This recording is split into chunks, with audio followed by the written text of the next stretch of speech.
Hi there, my name is George, and today I'm gonna run down again the top 10 news of my islands, Philippine Islands. At number 10, Korean football team accidentally uses sex dolls instead of fashion mannequins to fill empty stands. Well, so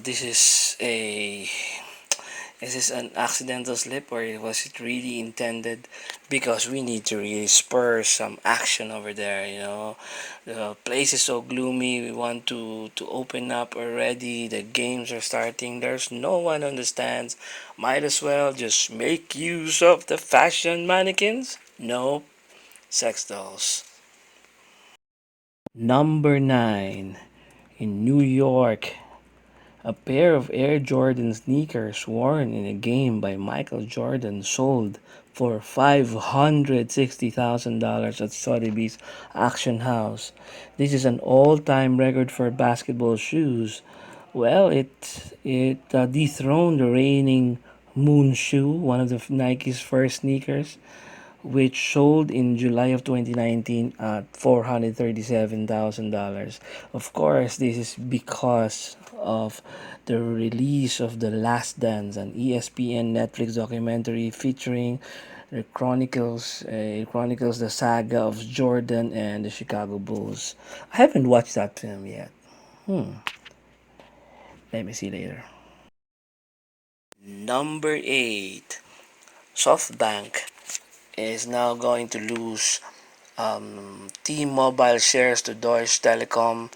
Deal would boost German telecom giant T-Mobile's stake above 50%. So it's like they will lose the controlling share of T-Mobile. SoftBank announced losses, I think above $9 billion or something. The long-time strategy of dumping mountains of cash on promising young companies to create big winners failed dramatically. Of course, yes, $9 billion loss for the year, and Jack Ma is also going to leave SoftBank board. And I know this is hard, but I'm sure there will be a lot of other companies that will follow the same suit. He who has the most cash shall win. Now at number 7 for me, the US-China tensions threaten to dominate the WHO meeting. This is one of the headline news in New York Times. WHO is holding its first global assembly since the coronavirus pandemic began, a virtual meeting of heads of state and experts. President Xi Jinping of China defended his country's handling of the outbreak. So the WHO is gathering to push for global coordination amid a deepening rift between the US and China. You know how President Trump lambasted China since day one, calling coronavirus the China virus, and also asking one reporter to go ask that question to China and see what they say over there. So because of those comments, and I'm sure there are a lot of angry sentiments in the U.S. about this. Um, Still, the U.S.-China tension is going to threaten to dominate the WHO meeting. Number 6 for me is really important. I know this is not the news for today, but in Fortune magazine, they ranked the world's 25 greatest leaders, and they have an issue already for 2020. Some of the people ranked in the top 25. Number 25, Jack Dorsey, Brett Crozier, Christian Fracassi, and Alessandro Romagnoli. Leo Varadkar, The Grocers, number 21, Angela Merkel, number 20, Wang Chuanfu, Shirin Rouhani, Neil Ferguson, number 17, Rihanna is not number 16, Kius Kelly, Amadou Sal, Jane Mosbacher Morris, Lee Hsien Loong, and Leo Yi Sin.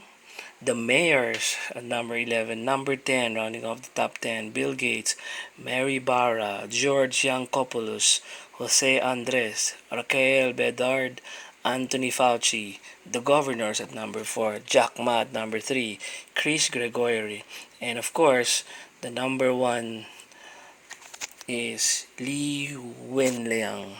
Remember, Li Wenliang is the ophthalmologist affiliated with Wuhan Central Hospital. If the pandemic has a face, it's the mask-clad visage of Dr. Li.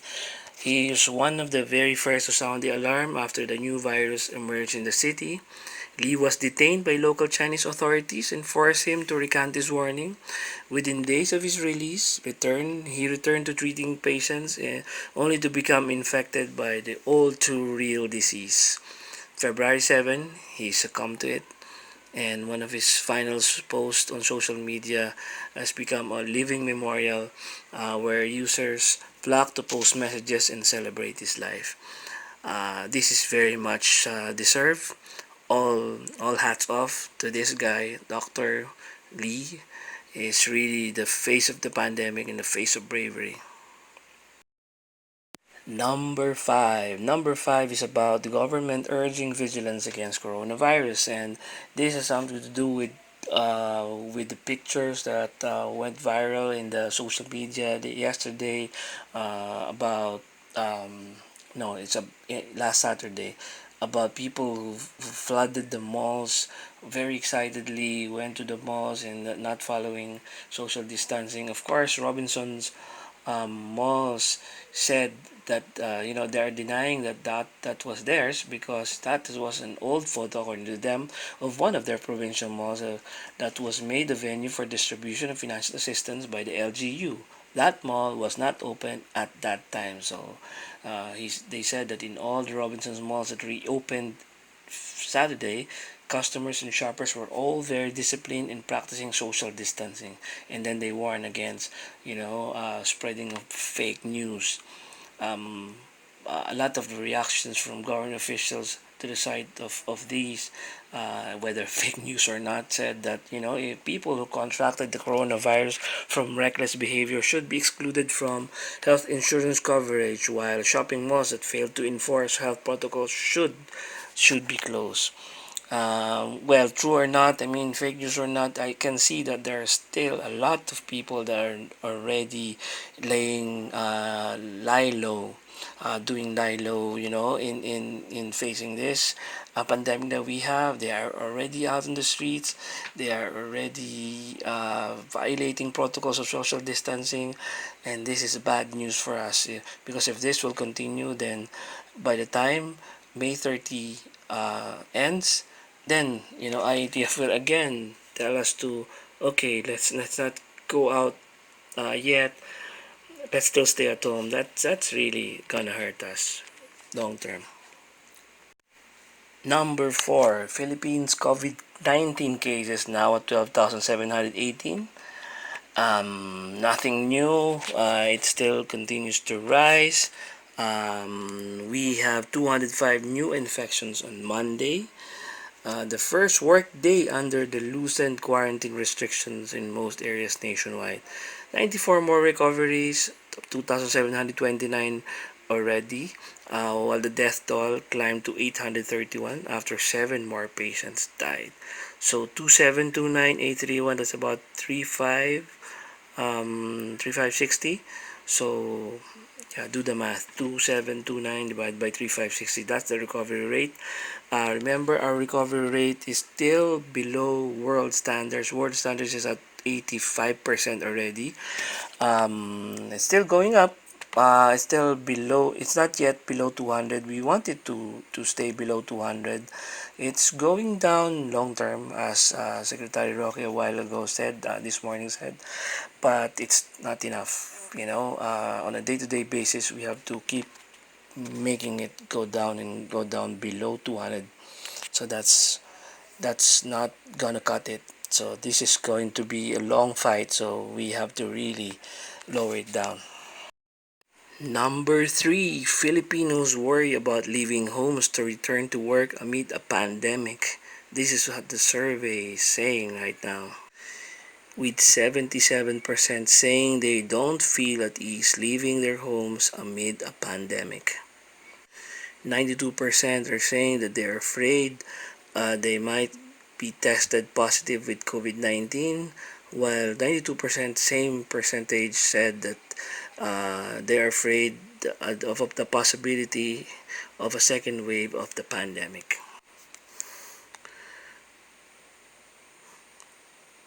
A lot are also not comfortable going to the mall, restaurants, on vacation, and hospitals. They are worried about their family's finances, 83%, amid the pandemic, and there are also those who are concerned about where to get their food. Number 2, Palace warns of return to ECQ after shoppers crowd malls. We've said this in one of the news before. Malacanang warned of the possible reimposition of strict lockdown rules because of the throngs of people that went to the shopping malls and allegedly ignored health standards. What's wrong with these people, huh? Well, it's understandable that people went to go out for after a strict 2 month movement restriction, but behaving as if nothing is everything is already back to normal, that there's no virus going around, roaming around. It's just within our midst. That's really irresponsible. And don't they watch the news? They should see what's happening in other countries. If that hits us, the millions of people that are sick in the US, if that hits us, then God help us. We don't have enough beds. That was also reiterated a while ago by Secretary Roque. This is going to be very, very bad. Of course, for me, the number one news today is about the over 100 million in China's northeast facing renewed lockdown. Conditions returned to height of China's epidemic in February. Frustration as restrictions tighten again after earlier easing. We have some 108 million people in China's northeast regions that are being plunged back under lockdown conditions as a new and growing cluster of infections causes a backslide in the nation's return to normal. If this is happening in China, and China already figured out what's wrong, and they already curbed the growth of the virus the first wave, they opened up. They thought that they know what's going on, and now the resurgence of the virus, as it is in the Spanish flu pandemic almost 100 years ago, these things are going to be very, very hard for us to swallow. You know, if that happened in China, what more for other countries, especially for countries like us that has literally nothing of a defense. Budgets are low. Economics wise, we are not there yet. People don't have enough jobs. We don't have discipline. My God, this is going to really, really hurt us if this happens to us. So I hope that we figure out what's wrong, and that somehow there's a promise of a China vaccine. Moderna drug is promising. There's a virus update, and I really, really hope that it's going to work so that this thing will be put behind us. So that's it for today. Alright, that's it for today. So let me just enjoy the water as I take a plunge. Goodbye. God bless everybody, and God bless the Philippine Islands, my islands.